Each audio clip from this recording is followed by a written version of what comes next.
Alrighty. So we're team 2. We're malaria diagnosis and treatment. I'm Shaw Duda. I'm from Huntsville, Alabama. I'm Akil. I'm Akil. I'm from Mason, Ohio. I'm Alexandra. I'm from Chicago, Illinois. I'm Hailey from Miami, Florida. I'm Lillian from Falls Church, Virginia. And I'm Ashia from Atlanta, Georgia.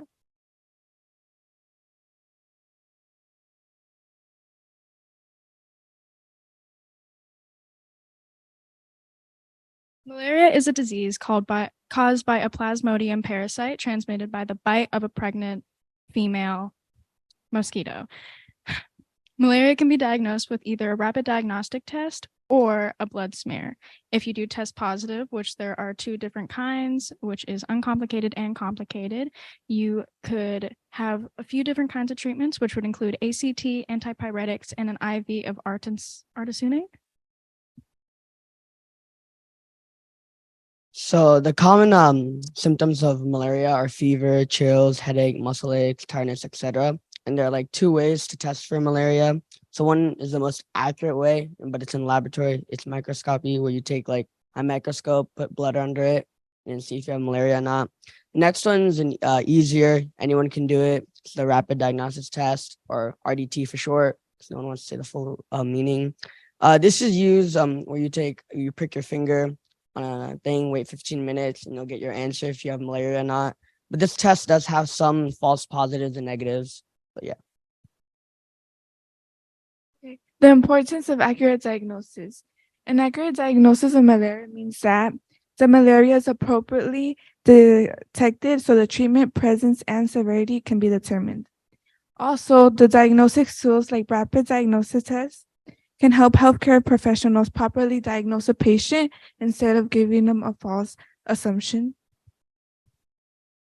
An accurate diagnosis is important because it allows healthcare providers to determine the severity of the disease, and it gives them the ability to create a correct treatment without leaving anything behind that could worsen up a patient in the future. I am going to be talking about seeking healthcare. So if an individual experiences any of the malaria symptoms, they should go seek healthcare immediately, like dizziness, nausea, vomiting, inconsistent fever, and things like that. And you could do a rapid diagnostic test or a laboratory diagnosis under the microscope. And the sooner you get diagnosed, it'll be better because that'll be the sooner you could get treatment and feel better. Malaria can start anywhere after 28 days. So after a few days, when you get the symptoms, you should go seek healthcare. Reasons why a patient may not seek healthcare is because of the cost. It could be expensive for them. Another reason is the distance. It may be far for them, so they might not want to travel far. And if a certain clinic does not have the test or diagnosis to treat you, that could be a problem and they would need to go to another clinic. Another problem is language barrier because there are over 200 languages in Nigeria, so that could be a problem. And then based on the person's cultural beliefs or religion is another problem. Oh, sorry, can you go back? The picture that I used was of the clinic that we actually took a tour of because that's what the clinics.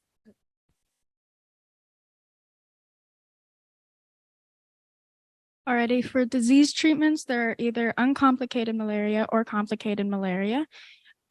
In order to determine whether or not you have these is with a blood smear, and when you get tested for this, it is either +1, +2, or +3, +4.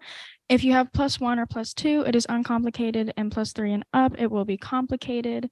For uncomplicated treatments, there will either be antipyretics for your fever or an artemisinin, sorry, I can't pronounce that, base combination therapy, aka ACT. A complicated treatment would be antipyretics, again, for the fever if you do have one, and 2 different IVs can be prescribed, which would be artesunate and quinine. Limitations with this are very common because in Nigeria, there are many different factors that can stop someone from wanting to go or being able to go. These can include social, environmental, or economic factors. Some of these factors would be some distrust within the tests, such as it being harmful or it just not working. And then some people do believe that malaria has no effect or it's just not as bad as some people make it out to be. Other things would be different cultural healing practices. Many people prefer to have a treatment done by a old or just a cultural healer. And then lack of spare money. Many people are in poverty within Nigeria, and some of them just can't spare the money to go and get help. Lack of resources would be like lack of testing, lack of medication, or maybe they're just like not near a clinic and it's just not easy to get there. Some of the benefits for earlier testing would be the treatment would be more effective and it would increase the risk of survival. So now I'd like to tell you a little bit about our community workshop plan. So we wanted to obviously teach participants about the diagnosis and treatment process, but we wanted to do it in a way that was kind of brought the community together. So our target audience is going to be community leaders and healthcare workers.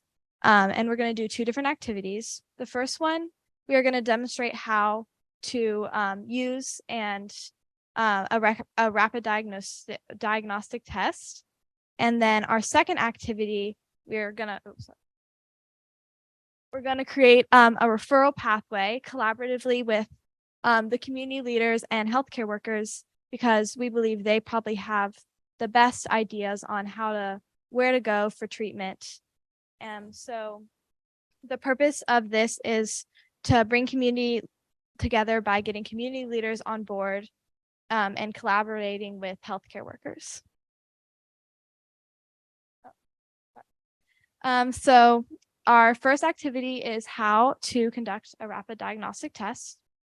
We're going to start out with a demonstration shown by the facilitators leading the workshop. And they're basically just going to go through the steps on how to do a diagnostic test. And then after that, they're going to invite healthcare workers and community leaders up if they would like to take the test. And this is just to show that like the test it's not harmful, it's more beneficial. And we believe that when people in the community see their community leaders okay with taking this type of test and they see that it's not harmful, then more people in the community will be willing to take these tests. So we'll finish this exercise by handing out basically just a step-by-step on how to take the rapid diagnostic tests. Healthcare workers can maybe put it in their clinics, and yeah. All right, so this is our second activity. As Lillian said, we're going to be making a pathway referral sheet, which is kind of a long way of saying that we want to make like a chain on this worksheet of local clinics or pharmacies to go to so that locals can try to get their own medication or their own care. But we don't want to make it ourselves because we feel like we don't have the correct understanding of the village or the area that they live in. We don't know the language. We don't really know anything. So we want to try to get local healthcare workers to help us make the worksheet. Like, as you see there, there's a bunch of blank spaces. We want them to maybe put the directions or put the correct symptoms to actually get there. And here are 2 posters or worksheets. We're going to print that one out as posters and we might hang them up around the community, as Lillian said. And we'll take these ones that the workers fill out and we'll print some as posters and some as just papers for them to take home. And here's our budget. We will be spending around $20-ish on utilities like printing or writing utensils. And the rest of our budget will go to some sample RDT tests, and we will be donating the rest. And here are references. Thank you so much. Okay, for me again, you guys keep it simple and it's cool, it's fine. Especially the use of community leaders when you want people to uptake a particular service. It's a very important strategy because people tend to hold them in high esteem, believe in them, and they exert so much control over communities and societies. So I think it's very apt. Well done, guys. Well, clap. Well done, guys. That was very interesting. I like everything in general. I like the referral pathway. I like that it's collaborative because I probably said collaborative so many times that my throat hurts. I like that you want to do it with the people because you don't know how it actually works in real life. So it's good that they are like, oh no, they used to go to this malam first. And you're like, that does not make sense, you know. So you want to do it with them, and that will kind of let people know how to get care. Because one of the problems that people think that they should go to a pharmacy instead of a hospital. It's a big problem. So once you have like accurate information, you could improve diagnosis and treatment, like you said. My only thing was about your budget. Did you say that you want to donate the RDTs back, or you want to buy everything just for the workshop?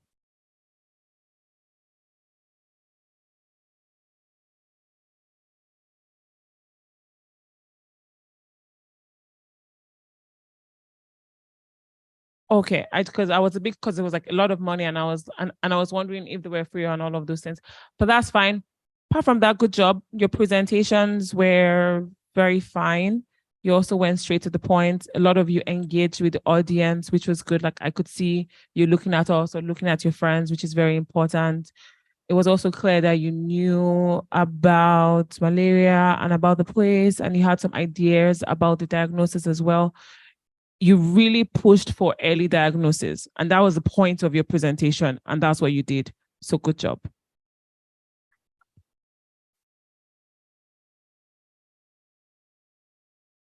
Thank you very much, guys. Actually, I had written just 3 bullet points, and they have mentioned 2 already. You know, the community leaders, they serve as role models. So like what Dr. Jallo said, it was a wonderful idea.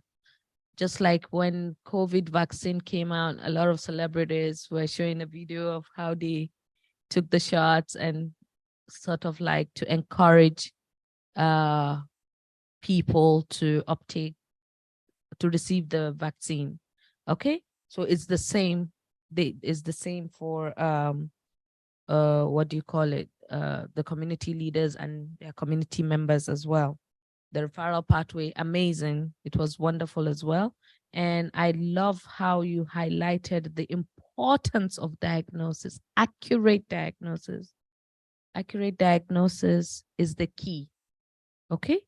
You highlighted the importance, and if you include that in one of your, which you have, sorry, with the rapid diagnosis and all. So when talking to people, trying to convince them to come and get tested, you have to explain the importance. You don't just come, I want to prick you just for fun. So you have brought out the reason why. Thank you so much. And it was wonderful. It was interesting and very, very doable and straight to the point. Thank you so much.